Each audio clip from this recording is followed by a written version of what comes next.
3 a.m. again. You fell asleep tired. You hoped the night would finally repair you, but then your eyes opened in the dark. The room was silent.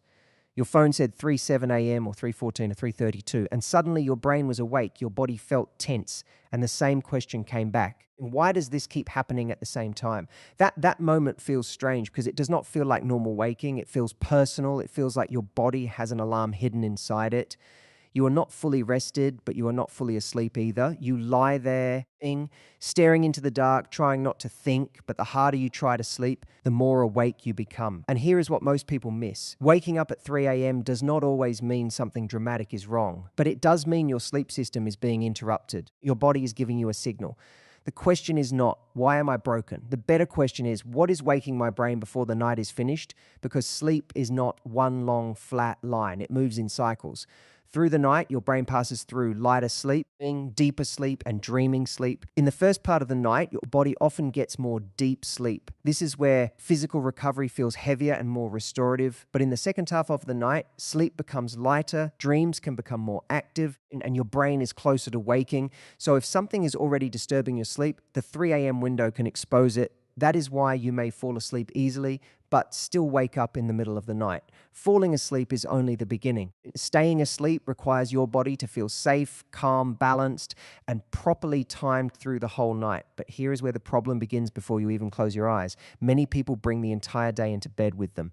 Their body lies down, but their nervous system is still working, still solving problems, still carrying pressure, still replaying conversations, still checking messages, still thinking about money, work, family, health, deadlines, regret, tomorrow. And even if you fall asleep from exhaustion, that does not mean your system is peaceful. It may only mean your body crashed. A crashed body can sleep, but a stressed nervous system may still wake you later. This is one of the quietest reasons people wake up at 3 a.m. Not because they are weak, not because they lack discipline, but because their brain never received a clear message that the day is over. Your body does not just need sleep. It needs permission to stop protecting you for a few hours. When stress stays active, your sleep can become lighter. And when sleep becomes lighter in the second half of the night, your brain may come online too early. Suddenly you wake up, and the moment you realize you are awake, thoughts rush in, you check the time, you calculate how many hours you have left, you worry about being tired tomorrow. And that worry becomes fuel. This is the cruel loop of 3 a.m. waking. You wake up because your sleep is disturbed. Then you become anxious because you are awake. Then the anxiety keeps you awake longer. And by the time morning comes, you feel like you slept, but you also fought the night. And this is why more sleep does not always mean better sleep. You may spend 8 hours in bed, but if the night is broken into pieces, your brain may not feel restored. The body can survive fragmented sleep, but it does not always feel repaired by it. That is why the next morning feels heavy. Your eyes open, but your mind feels delayed. You drink coffee, but the fog stays. You move through the day, but something inside you feels unfinished. Another reason 3 a.m. keeps appearing is rhythm. Your body has an internal clock. It listens to light, darkness, routine, meals, movement, and sleep timing. When this rhythm is steady, your brain knows when to feel awake and when to stay asleep. But when your schedule changes often, your body gets mixed signals. One night you sleep late. The next night you try to sleep early. Some mornings you wake up at the same time. Other mornings you sleep in. Your body keeps trying to predict your pattern, but the pattern keeps moving. And when the rhythm becomes unstable, the night can become unstable too. This is why waking up at 3 a.m. is often not about 3 a.m. itself. It is about what your body has learned from the days and nights before it. Your sleep is not only built at bedtime, it is built across the entire day. Morning light tells your brain when the day begins. Evening darkness tells your brain when the day is ending. Movement helps your body understand wakefulness. Calm helps your body understand rest. But if you get very little natural light in the morning, then bright screens late at night, and your brain can receive the wrong signals at the wrong time. The body is trying to sleep while the environment keeps whispering, stay awake. And then there is caffeine. Caffeine does not have to stop you from falling asleep to affect your sleep. That is the part many people misunderstand. Someone may say, coffee does not affect me. I can drink it and still sleep. But the question is not only whether you can fall asleep. The question is whether your sleep stays deep, stable, and restorative. For some people, caffeine too late in the day can make sleep lighter. And lighter sleep is easier to break. So you may fall asleep but wake later. Then you think the problem started at 3 a.m. when really the signal began many hours before. The mistake starts before you even close your eyes. Late, heavy meals, bright screens, emotional conversations, stressful work, intense content, irregular sleep timing, and caffeine too late can all make the body enter sleep with too much activation. You are physically tired, but your system is not settled. That is the strange feeling many tired people know so well. Exhausted, but not peaceful. And when you're exhausted, but not peaceful, the night can break. Now, sometimes people wake up because of simple physical reasons. The room is too warm. The bed is uncomfortable. There is noise. You need the bathroom. You are too hungry or too full. Your mind hears one small sound and turns it into a reason to wake. These things seem small, but sleep is sensitive. The deeper your recovery needs to be, the more important the environment becomes.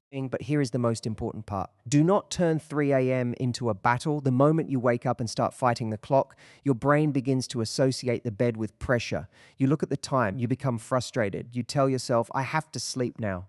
But sleep does not respond well to force.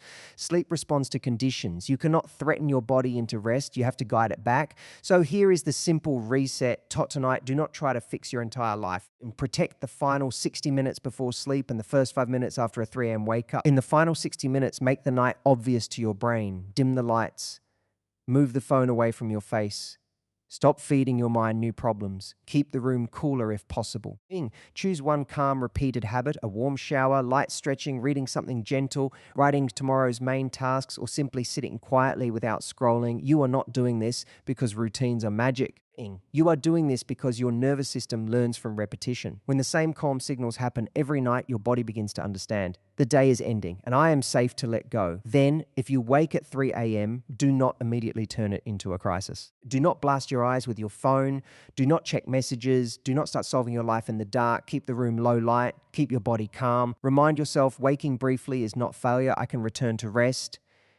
If you are awake for a while and feel more frustrated, get out of bed quietly and do something calm light until sleepiness returns. The goal is to teach your brain that the bed is not a place for panic. It is a place for sleep. This is not a cure. This is not a diagnosis. And if waking at night continues, becomes severe, or affects your daily life, it is wise to speak with a qualified healthcare professional.